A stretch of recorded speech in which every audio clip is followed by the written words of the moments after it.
Brecken, Bowen, and Case, guess who? It's Papa. I'm going to read you guys a book.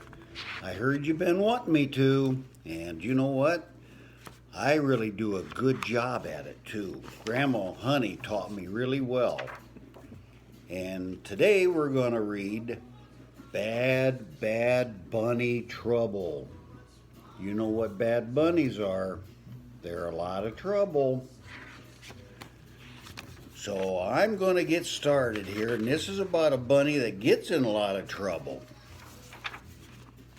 His name's Ralph. That's a funny name for a bunny, isn't it?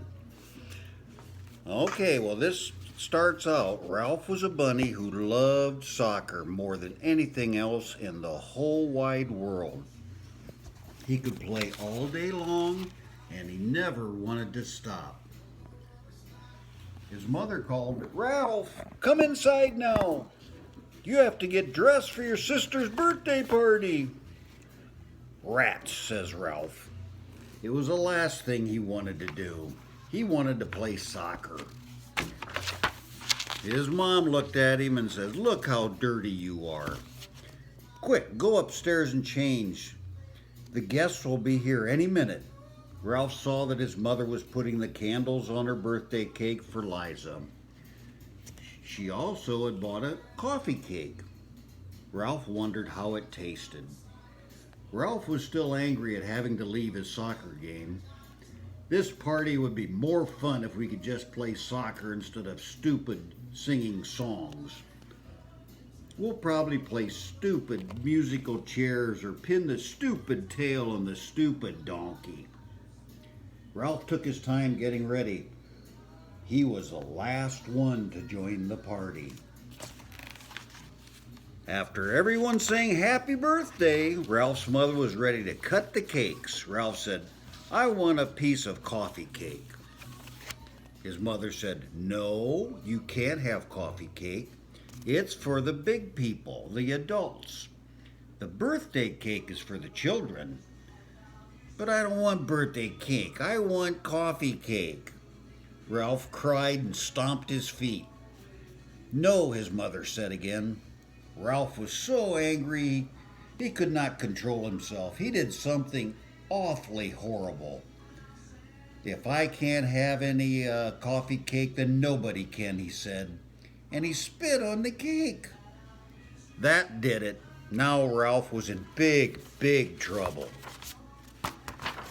"Ralph, how could you?" his mother gasped.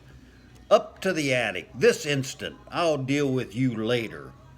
I guess she's sending him to time out. You guys know what that's like, don't you? And he deserved it. Ralph's cheeks were burning as he stomped up to the attic. But he couldn't really mind. The attic was the workshop where the rabbits decorated Easter eggs. It was a big, nice room, just perfect for working on his fancy soccer footwork. So he started kicking the soccer ball around, and suddenly he heard horrifying screams outdoors, and from the distance came a terrifying chant.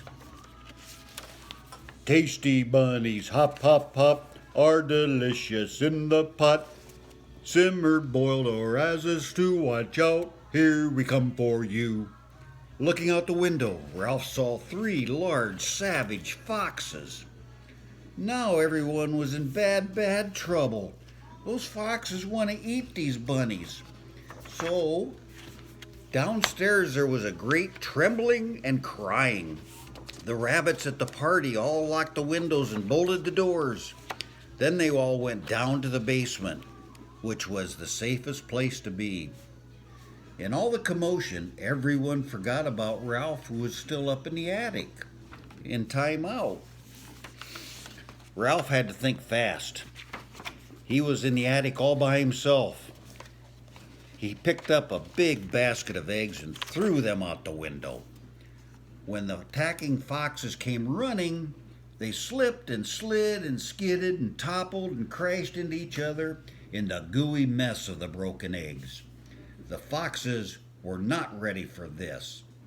Badly bruised and covered with slimy egg whites, they looked up and saw Ralph laughing in the window in the attic. They whispered among themselves, and then the foxes disappeared into the bushes. Soon the three foxes returned with a long, long ladder. They started to climb up to the attic window. But Ralph was prepared. He lined up all the pails of Easter egg dye, and one by one he dumped them all over the foxes.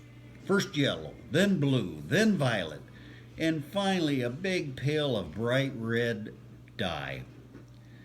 This was too much for the foxes. Grumbling, they went back into the bushes.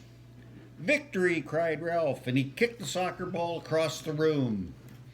But in the next moment, Ralph heard and felt heavy thumps. Everything in the attic was shaking. Now what was happening? He didn't know. He looked out the window, and the foxes were back, and they were still trying to get into his house. "Thump, thump, thump. We're coming through to have a birthday barbecue." A bunny barbecue, too. They were taking a great big tree and was trying to beat down the door to the house. Ralph knew that now he needed some help. He thought of Brutus, the bull inside the barn that was next door, but the barn was so far away. There's just one chance, he thought. Ralph placed his soccer ball on the windowsill. This would have to be the most important soccer kick he ever made. Ralph gave it all he had. He kicked the ball, and it arced and soared and disappeared into the open window of the barn. "Ha ha ha, you missed us," laughed the foxes, and they gave the door another big thump with the tree. Inside the barn, the animals were enjoying their afternoon nap when the ball sailed through the window. It bounced off the rooster's tail. "Yike-a-doodle-doo," he cried as the ball headed for the hens. "Squawk," cried the startled hen who actually laid an egg. "Look at him driving that egg. And where does it go?" "It actually goes right on top of the pig," and made her little baby pig squeal with laughter. The baby pigs giggled so hard that they knocked over the milk can. Milk splashed all over the billy goat. The billy goat, shaking and trying to kick himself dry, woke up the sheep and scared them so much they fell against the ladder, which toppled over and knocked down the bales of hay, which fell on, guess where it fell? On top of Brutus the bull. Brutus had a terrible temper, and he didn't like to have his nap interrupted. He broke through the pen, crashed out of the barn door. He was so mad that nothing could have stopped him. There was only one thing Brutus hated more than being awoken from his nap, and that was the color red. And that is precisely what he saw when he stormed out of the barn and into the yard.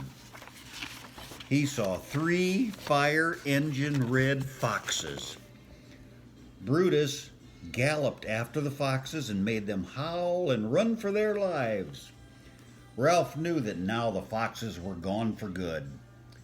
"Attaboy, Brutus," he called from the window. "We did it! Yay, yippee, yahoo!" The danger was over. The rabbits climbed out of the cellar, and when they found out what Ralph had done, they gave him a big cheer. And the happy rabbits celebrated not only Liza's birthday, but also their good fortune. Liza told everybody Ralph must be the greatest soccer player in the world. Nobody else could have made that kick like that, except maybe for Brecken, Bowen, and Case. They're the only other really good soccer players that I know of. And after everybody cheered, they said, "Let's have some birthday cake." And then they all played another great game of soccer, and they were all very happy. So that's how the bad bunny took care of the 3 foxes, and he was a hero. and he learned to play good soccer like you guys can play golf and soccer and all kinds of neat stuff. But don't get sent to timeout. That's not good. I hope you enjoyed this movie and this story. Finally, Papaw read one for you. Love you guys.